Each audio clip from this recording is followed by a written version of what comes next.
Video like जरूर कर लीजिए और ऐसे वीडियो लगातार फ्री में पाने के लिए चैनल को तुरंत सब्सक्राइब कर लीजिए और बेल आइकन को जरूर टैप कर लीजिए ताकि आगे भी सारे वीडियो आपको मिलते रहे। यूट्यूब में फॉलो करते हैं तो प्लीज ये वाला फ्री टेलीग्राम चैनल जरूर ज्वाइन कर लीजिएगा। सारे नोटिफिकेशन सारे अपडेट यहीं पे आते हैं, ध्यान रखिए। Hello everyone, welcome to state PCS preparation by study for civil services.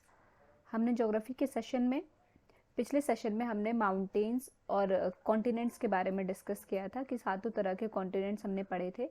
कौन कौन सा कॉन्टिनेंट सबसे बड़ा है, कहाँ से तीनों मेजर सर्कल्स आपके पास होते हैं। जैसे अफ्रीका से आपके तीनों मेजर सर्कल्स पास होते हैं, जैसे इक्वेटर हो गया, ट्रॉपिक ऑफ कैंसर और ट्रॉपिक ऑफ कैप्रिकॉर्न, तीनों ही आपके अफ्रीका से पास होते हैं। फिर आपको जो है स्मॉलेस्ट कौन सा है, तो यूरोप आपका नॉर्दर्न हेमिस्फीयर में सबसे स्मॉलेस्ट है और वैसे ऑस्ट्रेलिया सबसे स्मॉलेस्ट है और बिगेस्ट कौन सा है, एशिया। ठीक है, अब आते हैं माउंटेन्स के बारे में आज हम डिस्कस करेंगे। तो mountains is a second order relief on the surface of the अर्थ।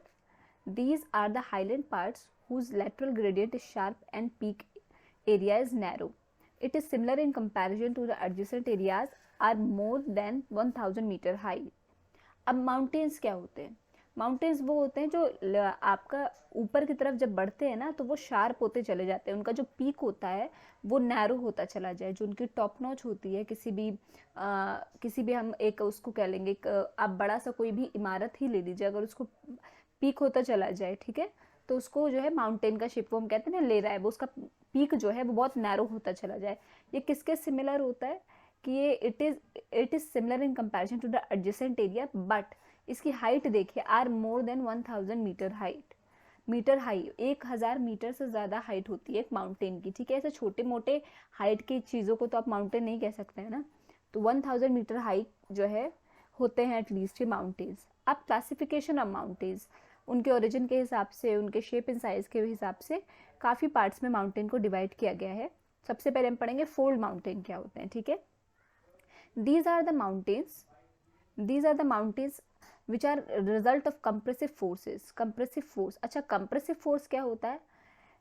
जब हम फॉर एग्जाम्पल किसी भी चीज़ को हम दबाते हैं, हाँ ना, उस पर प्रेशर करते हैं, उसको हर साइड से दबाया जाता है किसी भी पार्ट को, तो वो चीज़ क्या होती है, एक डेफिनेट शेप ले लेती है। ठीक है, तो यही होता है compressive force. compressive force triggered by endogenic forces. When the rocks on the surface of earth are folded due to forces generated in the earth, the resultant mountains are called fold mountains. fold mountains क्या होते हैं? fold mountains होते हैं जो कि generate होते हैं बहुत ज़्यादा फोर्स जब अर्थ पे लगता है, उसके वजह से जो माउंटेन्स का फॉर्मेशन होता है उनको हम फोल्ड माउंटेन्स कहते हैं। दीज आर द हाईएस्ट, अच्छा ये देखिए, सबसे हाईएस्ट होते हैं और most extensive mountains of the world. ठीक है, ये हाईएस्ट होते हैं and most extensive mountains of the world. These mountains are characterized by more developed system of anticlines and synclines where in folds are arranged in a wave like pattern. इनका pattern कैसे होता है? Wave की तरह होता है। ठीक है, कैसा पैटर्न होता है इनका? वेव की तरह पैटर्न होता है। ठीक है, अब द हिमालय एग्जाम्पल बहुत इंपॉर्टेंट है। ठीक है, इसका एग्जाम्पल बहुत ज़्यादा इंपॉर्टेंट है। हिमालयस का एग्जाम्पल है, एल्प्स एग्जाम्पल है, Ural, Rockies, Atlas etcetera are the example of fold mountains. Example बहुत ज़्यादा इंपॉर्टेंट है, हमेशा ही अक्सर ही क्या एग्जाम्पल से ही पूछा जाता है कि फोल्ड माउंटेन्स के एग्जाम्पल इनमें से कौन कौन से हैं, तो फिर आपको 4 ऑप्शन दे देगा, एक उसमें से होगा नहीं, तो आपको एटलीस्ट बेसिक वाले तो याद ही रखने कि हिमालय है, एल्प है, उरल है, रॉकीज है, एंडस है, एटलस है। ठीक है, फिर आपका आ जाता है block mountain. These mountains originate due to force of tension leading to the formation of rift valley. ये क्या होता है? जो फोर्स होता है, जो फोर्स ऑफ टेंशन जो लगता है वो किसका फॉर्मेशन कर देता है, लीड करता है किसके फॉर्मेशन में? रिफ्ट वैली के। ठीक है, तब ये माउंटेन का ओरिजिनेशन होता है। These are known as fault block mountains as they are the result of faulting caused by tensile forces. अब देखिए, एक यहाँ पे मेजर डिफरेंस क्या आता है कि आपका फोल्ड माउंटेन में कौन सा फोर्स लग रहा है? फोल्ड माउंटेन में आपका लगता है एंडोजेनिक फोर्स। ठीक है, और ब्लॉक माउंटेन में आपका लगता है टेंसाइल फोर्स। ठीक है, ये चीज़ आपको याद रखनी है कि फोल्ड माउंटेन में कौन सा फोर्स लगता है? एंडोजेनिक, और ब्लॉक में टेंसाइल। अब ब्लॉक का एग्जाम्पल देख लेते हैं। Sierra Nevada, Wasatch range of USA, वॉसगेस and black forest mountains of Europe, ये किसके एग्जाम्पल हैं?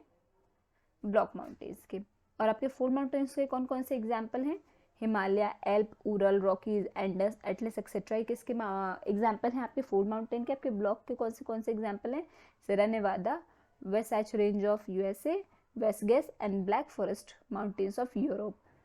अब एक और मेजर डिफरेंस जो आपको याद ही रखना है इन दोनों में कौन कौन सा है कि आपका फोल्ड माउंटेन एंडोजेनिक फोर्स की वजह से होता है और ब्लॉक माउंटेन आपका faulting caused by tensile forces.